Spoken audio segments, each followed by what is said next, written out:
सांसद अनुराग ठाकुर विदेश यात्रा के बाद आज कांगड़ा एयरपोर्ट पहुंचे, जहां भाजपा के कार्यकर्ताओं ने उनका स्वागत किया।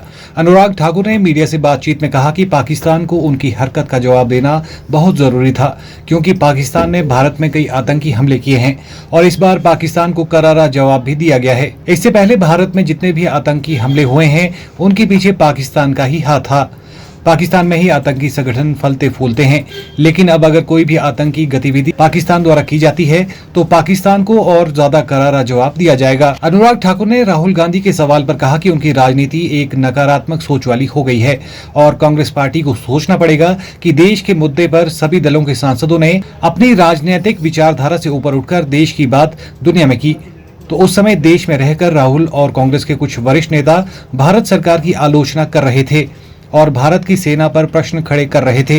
ये पहली बार नहीं हुआ है। इससे पहले भी राहुल गांधी अपने बयानों से पाकिस्तान को मजबूत करते हैं और अंतर्राष्ट्रीय मंच पर जाकर पाकिस्तान राहुल गांधी के बयानों को अपने पक्ष में इस्तेमाल करता है।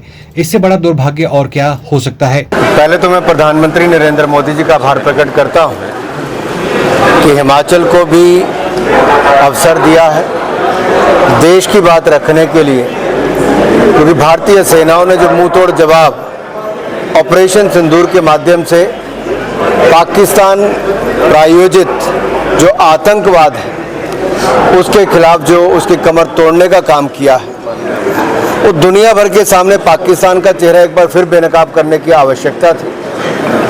9/11 का अमेरिका पर हमला हो, 26/11 का मुंबई हमला हो, उरी पठानकोट या पहलगाम हो, सबके पीछे पाकिस्तान का हाथ है, पाकिस्तान द्वारा प्रायोजित आतंकवाद का हाथ है। और वो आतंकवादी संगठन जिन्होंने अपनी जिम्मेदारी ली, द रेजिस्टेंस फ्रंट, वो लश्कर तैयबा का हिस्सा है। और लश्कर तैयबा हो, जैश ए मोहम्मद और अन्य आतंकवादी संगठन हो, ये सारे के सारे पाकिस्तान पे फलते फूलते हैं, वहाँ से दुनिया भर में आतंकवाद को बढ़ावा देते हैं और भारत आतंकवाद का भुगत भोगी है। लेकिन भारत ने भी स्पष्ट कर दिया है कि जो न्यू नॉर्मल हमने तय किया है कि अगर अगली बार कोई ऐसी आंख उठाने की ज़रूरत की तो बहुत सटीक हमले जैसे अभी भी किए वैसे ही आतंकवादी संगठनों पर करेंगे। मुझे लगता है राहुल गांधी जी की राजनीति एक नकारात्मक सोच वाली हो गई और कांग्रेस पार्टी को सोचना पड़ेगा कि देश के मुद्दे पर जब सभी राजनीतिक दलों के सांसदों ने अपनी राजनीतिक विचारधारा, अपना क्षेत्रवाद और सबसे ऊपर उठकर देश की बात दुनिया भर में जाकर की, उस समय देश में रहकर ही श्रीमान राहुल गांधी जी और कांग्रेस के कुछ वरिष्ठ नेता भारत की आलोचना कर रहे थे, भारत की सेनाओं पर प्रश्न चिन्ह खड़ा कर रहे थे। और ये पहली बार नहीं है कि श्रीमान राहुल गांधी जी ने भारतीय सेनाओं के पराक्रम पर प्रश्न चिन्ह खड़े किए हो, ये पहले भी करते रहे।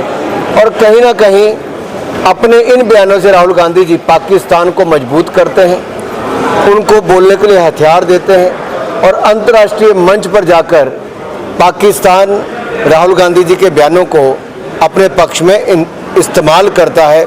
इससे बड़ा दुर्भाग्य देश का क्या होगा।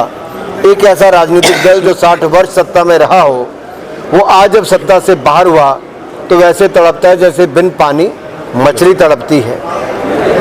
तो दर्द राहुल जी का केवल यही है कि वो सत्ता में नहीं है, लेकिन दुख इस बात का है कि सत्ता में ना रहने के बावजूद जब देश के साथ खड़ा होना चाहिए तब वो देश के साथ नहीं, पाकिस्तान की भाषा बोलने पर मजबूर है। Bureau report, channel 9, Kangra.